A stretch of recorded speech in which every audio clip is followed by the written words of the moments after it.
بسم اللہ الرحمن الرحیم۔ السلام علیکم پیارے ناظرین۔ حضرت سیدنا علی المرتضیٰ شیر خدا کرم اللہ تعالی وجیہ الکریم کے معجزات میں سے ایک معجزہ، ایک مرتبہ نہر فرات میں ایسی خوفناک طغیانی آ گئی، یعنی طوفان آ گیا کہ سیلاب میں تمام کھیتیں غرقاب ہو گئیں، یعنی ڈوب گئیں۔ لوگوں نے حضرت سیدنا علی المرتضیٰ شیر خدا کرم اللہ تعالی وجیہ الکریم کی بارگاہ بقی سے پناہ میں فریاد کی۔ آپ کرم اللہ تعالی وجیہ الکریم فوراً اٹھ کھڑے ہوئے اور رسول اللہ صلی اللہ علیہ وآلہ وسلم کا جبہ مبارک، امامہ مقدس، چادر مبارکہ زیب و تین فرما کر گھوڑے پر سوار ہوئے۔ حضرت حسین کریمین رضی اللہ تعالیٰ عنہ اور دیگر کئی حضرات بھی ہمراہ چل پڑے۔ فرات کے کنارے آپ کرم اللہ تعالی وجیہ الکریم نے 2 رکعت نماز ادا کی، پھر پل پر تشریف لا کر اپنے عصا سے نہر فرات کی طرف اشارہ کیا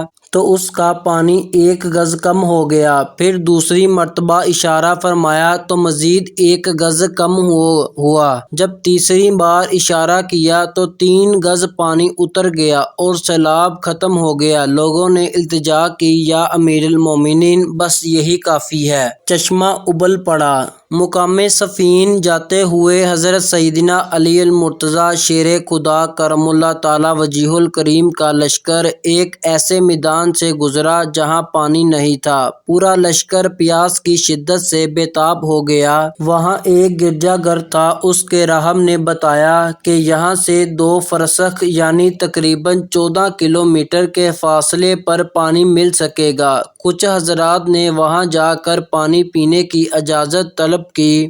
یہ سن کر آپ کرم اللہ تعالی وجیہ الکریم اپنے خچر پر سوار ہو گئے اور ایک جگہ کی طرف اشارہ کر کے کھودنے کا حکم فرمایا۔ کھدائی شروع ہوئی، ایک پتھر ظاہر ہوا، اسے نکالنے کی تمام تر کوششیں ناکام ہو گئی۔ یہ دیکھ کر مولا مشکل کشا کرم اللہ تعالی وجیہ الکریم سواری سے اترے اور دونوں ہاتھوں کی انگلیاں اس پتھر کی دراڑ میں ڈال کر زور لگایا تو وہ پتھر نکل پڑا اور اس کے نیچے سے ایک نہایت صاف و شفاف اور شیرے یعنی میٹھے پانی کا چشمہ ابل پڑا اور تمام لشکر اس سے سیراب ہو گیا۔ لوگوں نے اپنے جانوروں کو بھی پانی پلایا اور مشیزے بھی بھر لیے۔ پھر آپ کرم اللہ تعالی وجیہ الکریم نے وہ پتھر اس کی جگہ پر رکھ دیا۔ گرجا گھر کا عیسائی راہب یہ کرامت دیکھ کر مولا مشکل کشا کرم اللہ تعالی وجیہ الکریم کی خدمت میں عرض گزار ہوا،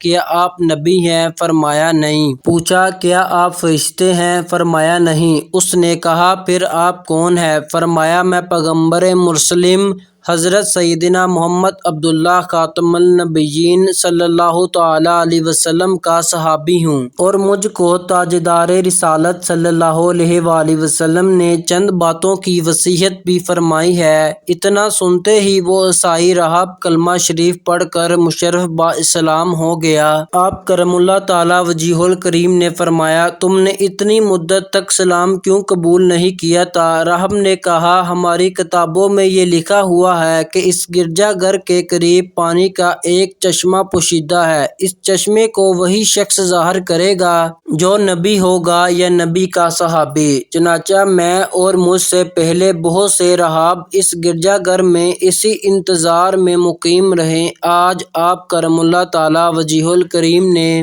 یہ چشمہ ظاہر کر دیا تو میری مراد بر آئی، اس لیے میں نے دین اسلام قبول کر لیا۔ راہب کا بیان سن کر شیر خدا کرم اللہ تعالی وجیہ الکریم رو پڑے اور اس قدر روئے کہ ریشی مبارک آنسوؤں سے تر ہو گئے۔ پھر ارشاد فرمایا، الحمدللہ عز وجل کہ ان لوگوں کی کتابوں میں بھی میرا ذکر ہے۔ یہ راہب مسلمان ہو کر آپ کرم اللہ تعالی وجیہ الکریم کے خادموں اور مجاہدوں میں شامل ہو گیا اور شامیوں سے جنگ کرتے ہوئے شہید ہو گیا، اور مولا مشکل کشا نے اپنے دست مبارک سے اسے دفن کیا اور اس کے لیے مغفرت کی دعا فرمائی۔